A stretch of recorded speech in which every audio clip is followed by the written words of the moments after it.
Halo sahabat berbagi tahu, kali ini kita akan membahas tentang benua Atlantis di segmen berbagi misteri dunia. Karena memang sampai saat ini kota Atlantis masih menjadi misteri. Walaupun banyak para ilmuwan yang terus mencari tahu, akan tetapi belum mendapatkan kesimpulan yang tepat akan kota atau benua yang melegenda tersebut. Kisah Atlantis, benua yang hilang itu konon berasal dari Mesir kuno, yang kemudian menyebar melalui tradisi lisan kepada politisi Athena Solon, dan akhirnya kepada Plato, yang menuliskannya sekitar tahun 360 sebelum Masehi. Plato menggambarkan benua itu utopis, dibangun di atas serangkaian pulau dan dihuni oleh ras keturunan dewa, yang memiliki semua yang mereka inginkan. Plato menulis Atlantis berlokasi di Mediterania dekat pilar Hercules.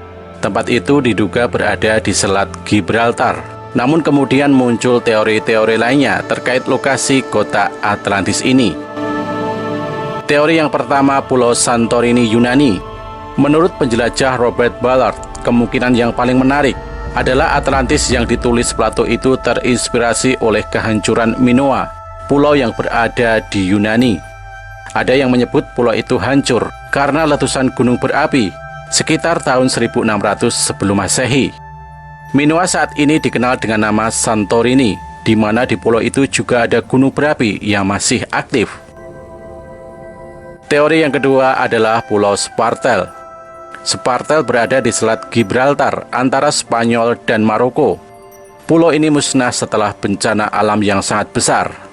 Pada tahun 2001, para peneliti dari Universitas Mediterania menemukan sebuah pulau tepat di tempat yang disinggung oleh Plato. Jacques Coligny-Girard sedang mempelajari naik turunnya permukaan laut untuk melihat apa dampaknya terhadap kemampuan manusia purba untuk melakukan perjalanan antar benua. Ketika dia menemukan petak tanah yang dulunya adalah sebuah pulau yang disebut Spartel, para peneliti dari Institut Studi Kelautan Eropa menemukan bukan hanya naiknya permukaan laut yang menenggelamkan Pulau Spartel, tetapi gempa bumi dan tsunami terjadi pada waktu yang hampir bersamaan. Teori yang ketiga adalah Irlandia. Menurut Ulf Erlingsson dari Universitas Uppsala, Atlantis sebenarnya tidak tenggelam. Dia mengklaim Irlandia sangat cocok dengan deskripsi Plato tentang Atlantis.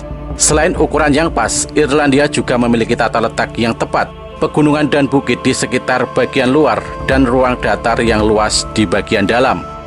Erlingsson berteori peradaban kuno yang ditulis Plato adalah peradaban yang sama yang meninggalkan megalit, Newgrange dan situs suci seperti Bukit Tara. Dia juga menghubungkan para penguasa Atlantis Plato dengan raja-raja kuno dari Irlandia. Teori keempat adalah Hellenic. Guy de Middleton dari Universitas Newcastle mengatakan, Hellenic pernah menjadi kota makmur yang terletak di semenanjung Peloponnese. Kemudian gempa bumi meluluhlantahkan kota itu, kemudian disusul oleh tsunami. Pada saat petugas penyelamat datang dari daerah terdekat, tidak ada satupun mayat yang ditemukan. Bencana tersebut terjadi pada tahun 373 sebelum Masehi. Sedangkan Plato hidup sekitar tahun 427 sebelum Masehi sampai 347 sebelum Masehi. Sehingga kemungkinan dia juga pernah mendengar soal kehancuran kota tersebut. Teori kelima di bawah Antartika. Pada tahun 1974, ilmuwan Italia Flavio Barbiero menulis sebuah buku tentang teori aneh berdasarkan studi peta Piri Reis pada abad ke-16. Studi tersebut pada tahun 1950-an sampai pada kesimpulan bahwa peta tersebut menggambarkan Antartika yang bebas es. Namun klaim itu tidak menyertakan bukti, dan bagian peta Piri Reis itu bukan Antartika, tetapi Brasil.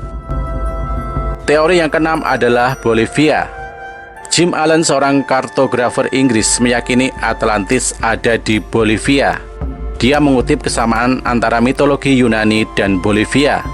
Dia juga meyakini bahwa frasa di seberang pilar Hercules sebenarnya mengacu pada Amerika Selatan. Dan teori yang ketujuh adalah kisah ulang teori Big Bang. Pada tahun 1998, peneliti Alan Alford menulis sebuah artikel di The Independent mengatakan bahwa kisah Plato tentang Atlantis bersumber dari mitologi Mesir kuno. Dia mengatakan dalam kisah penciptaan mitologi Mesir kuno, digambarkan ada sebuah pulau yang melayang di angkasa, dan dewa-dewa yang turun ke bumi berasal dari pulau tersebut. Menurut Alford, cerita-cerita itu berasal dari fenomena yang sangat nyata, termasuk hantaman meteorit. Dan dari sana Plato menerjemahkan mitologi ini ke dalam cerita Yunani. Atlantis terikat dengan mitologi Poseidon dan anak-anaknya, termasuk Atlas. Dia digambarkan secara harfiah memanggul dunia di pundaknya. Menurut Alford, kisah Atlantis sama sekali bukan tentang sebuah pulau di lautan, tetapi pulau di langit. Karena itulah menurutnya kisah kehancuran Atlantis adalah menceritakan kembali ledakan dahsyat, atau yang kita kenal sebagai Big Bang. Di balik kisah itu terdapat satu rahasia kesederhanaan yang menakjubkan, yaitu bahwa meskipun Atlantis adalah surga yang hilang, itu bukanlah kota, pulau, atau benua yang hilang, tetapi planet yang hilang dari zaman keemasan sebelumnya. Hilangnya Atlantis dimaksudkan untuk menandakan peristiwa yang sangat mendalam, bencana alam dari semua bencana alam yang mengganggu alam semesta pada permulaan waktu.